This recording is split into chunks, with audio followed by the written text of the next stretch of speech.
clearly a little bit different for you this week, guys. Got one of these, Jay? Yep. What is it? Porsche. Porsche what?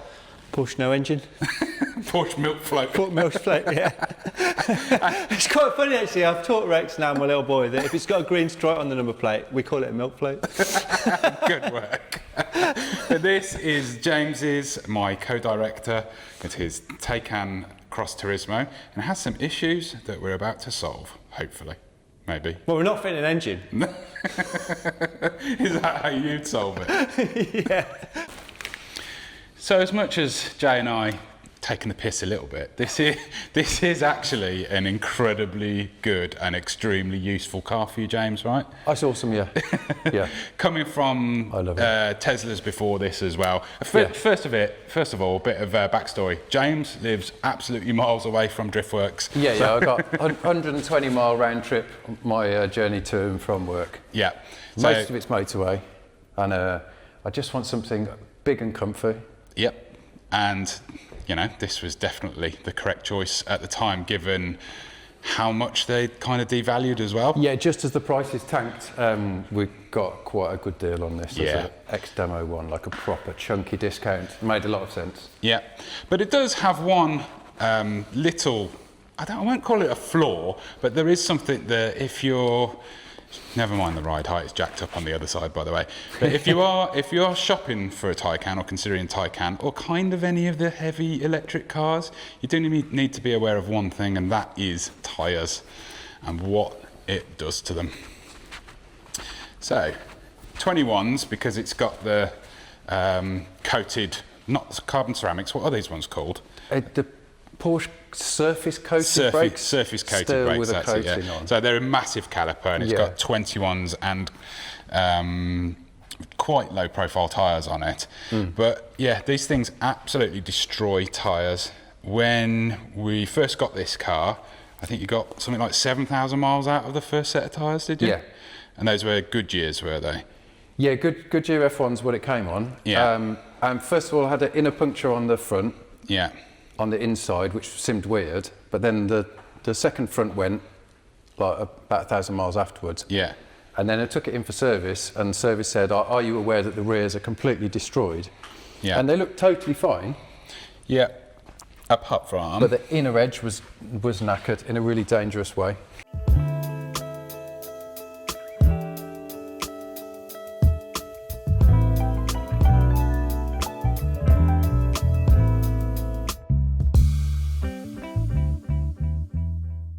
But it just split and was coming away from the... Yeah, so this is the problem, that you do not see this until you're actually underneath the car, looking directly at the inside edge. Yeah, you totally can't see it. It looks like, you know, it's obviously worn. It's probably down to close to the markers, like 3 mil, 3.5, 4 mil on the outside edge there. But this is also not the first set that have done this. Is this set 3? This is the third set now. Yeah, so that's the amount of miles that James does, and this is a third set of tyres that has done exactly this, where this looks kind of okay, but this very weird inside edge damage happens on the tyre, and that's super dangerous to be driving like that. It's well dangerous, just because you can't see it at all from outside the car. And this is the third set. This is after we've adjusted the alignment. Yeah. To not have the as much toe out. Yeah. So how many miles have these ones done? You might have to speak into the camera. We've got mics on, guys. Jackass Porsche. I've just got to shout at Phil. Yeah, how many miles have these ones done? So I think now that we've fixed it, that's like 15,000 miles, which is great. That's a huge improvement. So what did we change on this? We had it on alignment ramp, which is currently taken up by old Toyota scrap. Yeah. And we tried a relatively extreme rear toe in. So we went overall nearly 3 mil toe in overall.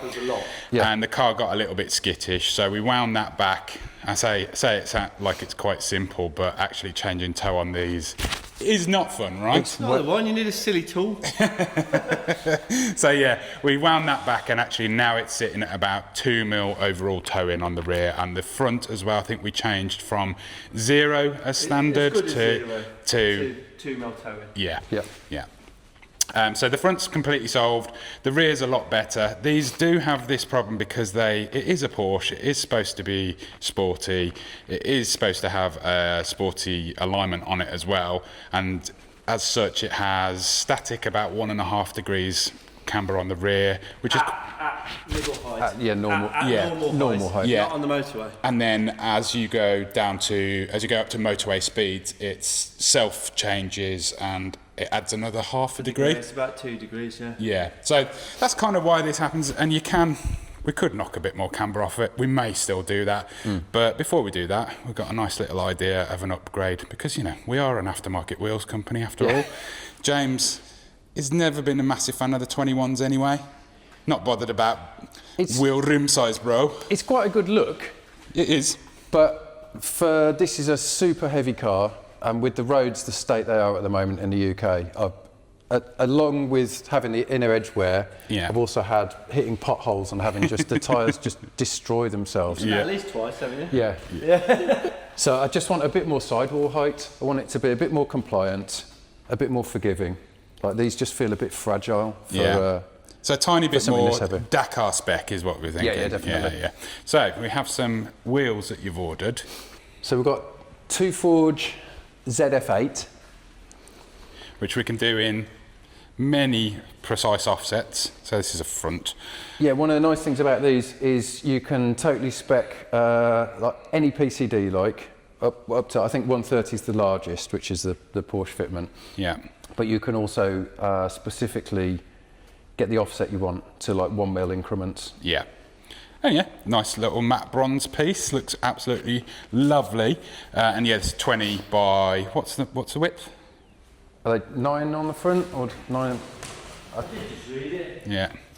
20 by 9.5. I'm going to have to repeat because Jay hasn't got a mic. 20 by 9.5. Tell me, look here. Unless it's got the price on. So 20 by 9.5, and then we've got our offset choice, and then on the back is what, sorry? 11s. 11s, there we go. And yeah, we've got some nice new tyres to go with it as well, which will actually help with this tyre wear issue quite substantially, I think, as well. Yeah, one of the problems with the current tyres is because they're directional. Like what we wanted to do was wear them down on the inner edge a bit and then flip them over left to right. But because they've got distinct like inside and outside edges, we couldn't do that. So what we've gone for now is a kind of all-season tyre, also Porsche NO rated. I had these on my wife's Macan GTS, and they're absolutely superb. And these should do the job nicely. I don't have this as a sports car. It's it's a big GT cruiser. Yeah. So I wanted something just comfy and capable. Yeah. Not doing track days on this. Yeah, so yeah, NO rated, perfectly suitable for this car. And yeah, because they're not directional, as James says, these can be run for a certain amount of miles this way around, and then actually keeping the wheel as it is, you can take the tyre off, flip it round the other way, and then the inside edge becomes the outside edge. So you should, in theory, get twice as much wear out of these things. Exactly. Or, significantly more. They're slightly different rolling radius, but only a little bit. Yeah, we've used the Will They Fit website, which is ours, and something we've done a lot of work on lately. But we've used that to compare all the different sizes of tyres and get slightly oversized on the tyres just to give a bit more compliance. Yeah, so what we've got then tyre size wise, we're going 20s, and they are... So we've got a 295 40 20. Yeah. Going on the back. And 265 45 20. I'm not sure whether that's actually Macan sizes. I think that might actually be the sizes that are on Macan. It could well be. Yeah, it's cool. So yeah, they're slightly oversized, but not to the extreme of my Cayenne Turbo, which I went absolutely wild on with trying to get this thing to be a bit more sidewally, and it's kind of like off-road spec, but not really. These are 22s, obviously clearing the Porsche PCCBs there. But yeah, not quite as extreme as that. No, I haven't gone for the like Mars rover style. James would like to keep his arch liners, I'm sure. Yeah. I'd say that. I'm going to sell the car. It's all right, it's got a plate on it, that'll be off by the time it's gone. Yeah. So yeah, we're just going to, well, we've already tested the difficult one, which is the front over the brakes. We already tested that, it clears the brakes, so that means we're a go. We're gonna get the tyres loaded up, we're gonna get the TPMS swapped over, and we're gonna see what it looks like. And yeah, one of the most important things, obviously, on a super heavy bus like this, is getting the correct load rated wheels, and these are 850 kilogram, are they? Something like that? Yeah. Yeah, so well up to the job. Yes. And it was a bit of a challenge finding something that cleared the brakes, wasn't it? Yeah, getting the not only the spoke profile, but the inner diameter here. Yeah. Like we've got a load of different wheels here, and we tried a load of. Wanted to put 19s originally, but there's no where they'll fit the brakes. No. But even loads of the 20s we tried just wouldn't clear the brakes. Yeah. So that's quite a specific kind of spoke profile and inner clearance with these two forged. Excellent.